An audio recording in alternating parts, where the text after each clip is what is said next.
What happens when you mix doom metal, apocalyptic prophecies, and dice? This ain't your grandma's tabletop RPG, okay? As sure as the nine hells ain't family friendly. The wind from the west, from the sundered land. Rot rides it, and the stench of blood. Our young ones are taken by the child thief Turgal, known for his vile crimes and alchemy of flesh. The world dies even now. Reality decays, truth becomes dream, and dream truth. This is Mork Borg. First impressions. Welcome storytellers, I am Holistic Dungeon Master and I help DMs master their craft. And sometimes that means stepping outside of D&D. This is Ditching D&D, a new series where I run one-shots of other tabletop role-playing games, review them, give you my first impressions, what worked, what didn't, most importantly, whether you should try. So if you're tired of 5e and you're system curious, like myself, hit the subscribe button and notification bell. More indie TTRPG chaos is coming. Now let's get rolling!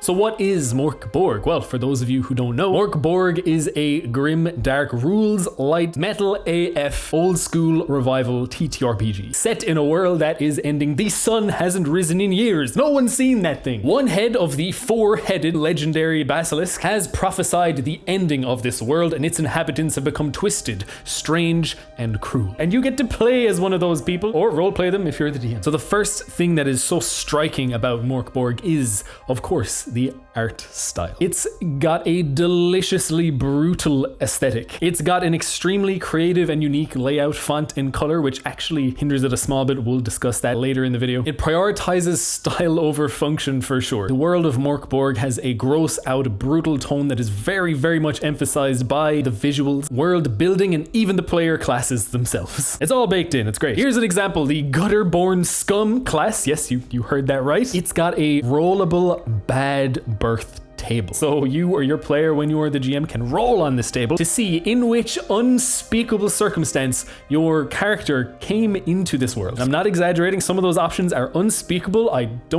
I can't list them here. Video will be demonetized and maybe even age restricted. It's pretty brutal. The Wretched Royalty class could land you with a sentient sword that is equal parts unreliable and critical of you, and it's these small touches that are baked into almost every aspect of the game itself that all weave and boil up into a beautiful gumbo to immerse you in the tone and feeling of the world. I love it. What drew me to it, I think, well, mostly it was the artwork. I mean, look.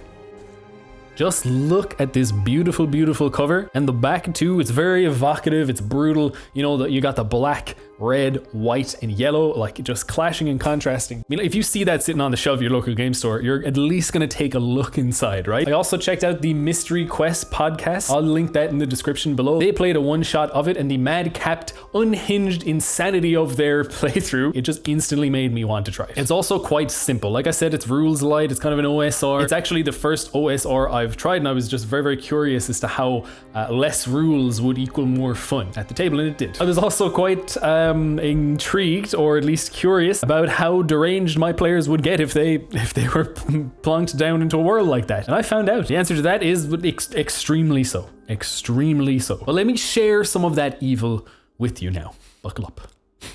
We played Rot Black Sludge, which is the introductory adventure actually included in the back of the book. It's honestly great. It really is fantastic. And I actually speak about my experience with that adventure, why I love it so much, in this video here. This is a massive collaboration done by Mr. Welch, which includes not only AJ Pickett, holy hell, but 49 other D&D creators in the space. It's absolutely worth checking out. It's filled with absolute raw talent. So yeah, links in the description. Check it out if you want to learn more about that adventure and also to see some other fantastic creators in our wonderful hobby. But yeah, our game, it got out of hand.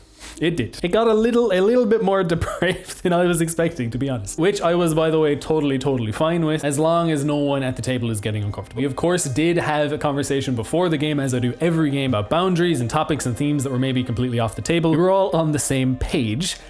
Yet, after session 1, we felt, all of us, that we needed another session 0, basically. Just to make sure we were all good with what transpired at the table. That's the place it went to, and that's where it continued from, happy to say. So without getting demonetized, I can probably share with you the following. Let's see, the gang chose to set a guy who could never die but could feel all the pain on fire. This was after they found out he couldn't die. They fully understood the ramifications, chose to do it anyway. One of the player characters wielded as a weapon a whale's member. Can I even say that? I don't know. We'll find out. We'll roll the dice on that one. Minor spoilers for this next part, by the way. Skip to here if you don't want to hear him. The final boss is a cannibal warlock who, as just something he can do, rained down chopped up hunks of human meat down on the players as an attack. Just something he can do. Just casually. Just casual. That's in the game. That's written in the book, in the adventure. It was a beautiful, horrific, wonderful, horrifying mess. And we all had an absolute blast. So it was a good time. We all pushed the boundaries of depravity in our game. But if you're watching this series, you're probably, like I said, a little bit sick of 5e or a little bit tired with it. You're looking for something different, special, new, and shiny. So this is the part of the video where I tell you how it felt different to D&D. So obviously, elephant in the room, the tone. It's just a smidge different, right? Don't you think? A little bit different. And I don't mean your individual games, like some of you may be running a game in a similarly themed and toned setting of your 5e adventure, but I'm talking about the product itself, this published setting, the general vibes of that. Mork Borg does black metal depravity extremely well. Like I said, it's actually baked into the rules in game. It's like the creators said, this is the tone we're going for. Let's go 1000% in on that. And it worked. So for me, the problem with 5e is that it tries to do everything, right? It tries to give you the grounds to cover whatever kind of setting and theme you're going for. Honestly, I feel like it does a great job in achieving that. But for players who want to maybe like dig a little bit deeper into that genre, into that tone, it doesn't really provide that. It's too general. It's too general. But playing through this, we all felt as though we could get as strange and as freaky as we wanted. And the game was there to support that. Who boy was it? The game itself facilitates the insanity. How I would describe the feeling is that, you know, when you were a teenager, and maybe if you're my age, the internet was young, it was the Wild West when you were in your pre-teens. One of your friends came across something genuinely upsetting and horrifying on the internet, and you all got together with your friends and watched it or saw it together. It kind of captures that magic, right? This game feels like the first movie that traumatized you as a kid. It, the miniseries. Stephen King's It. The Exorcist as well. Ooh, yeah, those two. Still can't watch The Exorcist. It gives you the heebie-jeebies. The game manages to let you experience that visceral feeling, but in a completely safe place. And that very specific feeling is not what everyone wants when they sit down with their friends to play a game of tabletop RPGs. It's pretty niche, to be honest. We'll return to that point later in the video. So beyond the tone and feel, what else did I really enjoy about this game? The system. The fast character creation. It's so quick and easy for your players. When your character inevitably dies because it's a meat grinder, you can quickly roll up a new one and hop back into the story. It's fantastic. In fact, the creators of this game, even on their website, have a character creator called Scumbirther. Yep, Scumbirther. It's just called that. They want you to be jumping in that game, dying horrifically, quickly creating a new character and jumping back into the fun. Also really like the simplicity of the rules. They're very simple. In fact, you like I said, you're at the game store, you see that beautiful cover, you grab it, flick through it, like maybe give it an hour or two, and you know how to play this game. You can jump in, run a quick adventure, hop in, hop out, die a bajillion times. It's heaps of fun. I love that about this. Also, that meat grinderiness of this game means that your players can just break away from the norm of spending hours on a character backstory, getting extremely attached to them, getting a little bit maybe upset when they die. It helps them break that habit of playing safe, like a lot of people do when they're playing 5e, because they're just so attached to their characters. Now they can choose a completely crazy, silly character and look forward to them dying so they can make another one. They can lean into that silliness or concept for their character without worrying too much about what will happen to them. Spoiler alert, it's death. Death will happen to them. And finally, the book itself is just a work of art. I've been showing you some footage so far, but here's some more. Look at this thing. It's absolutely gorgeous and gross, gothic and terrible. I can't believe that they put this thing together. So if you or your players love dipping into depravity, if you like horror, grimdark, and black metal lyrics, then Mork Borg is the game for you. I promise. It nails it. It does. Now I'm going to talk about what didn't land for me in this series. I want to be as objective as possible, just so that you'll have the best possible idea of if one of these games is for you and it's worth making the leap from D&D over to it. So the first and probably most important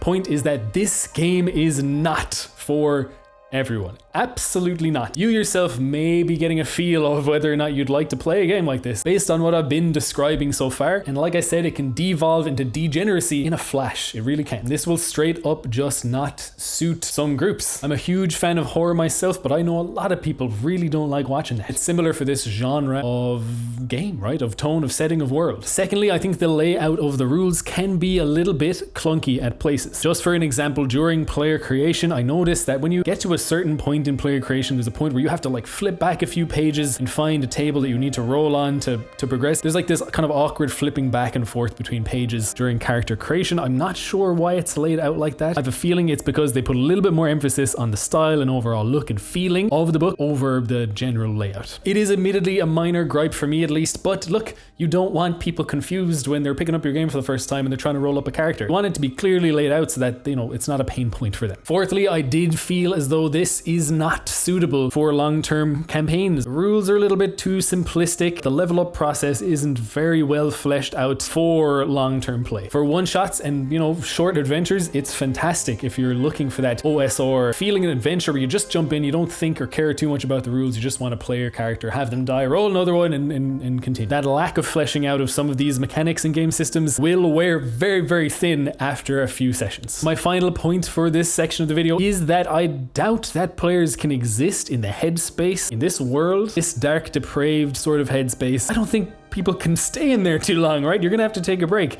It's like a roller coaster you get on. You can ride it a few times, but after a little while, like an extreme coaster, you're gonna need to take a break. It's too much, man. I think that after a certain length of time, if it goes on for too long, things just ramp up by small increments, right? And I feel as though as the depravity spiral spins down and down, a boundary is gonna be crossed somewhere for someone, even if everyone is not the same page at the beginning. We don't want that, all right? We do not want that as good and responsible game masters for our players. We don't. We shouldn't. But what about you guys who've played this? Did you find similar issues as I did? You have your own? Do you disagree with some of the points that I've made? Please toss those in the comments so we can all have a look and discuss this beautiful game together. So now I want to discuss whether or not you should play this game. Should you play Mork Borg or not? Let's find out. Here's a little reminder of the pros and cons I've been speaking about in this video, but overall I think that Mork Borg is perfect for you and your group if you want something quick, deadly, depraved, and metal AF. I think it's not so perfect if you want to get into deep, long, satisfying character arcs and story structures. Long-term campaigns, it's just not built for it. Very much also not for players who are not into that genre. Stay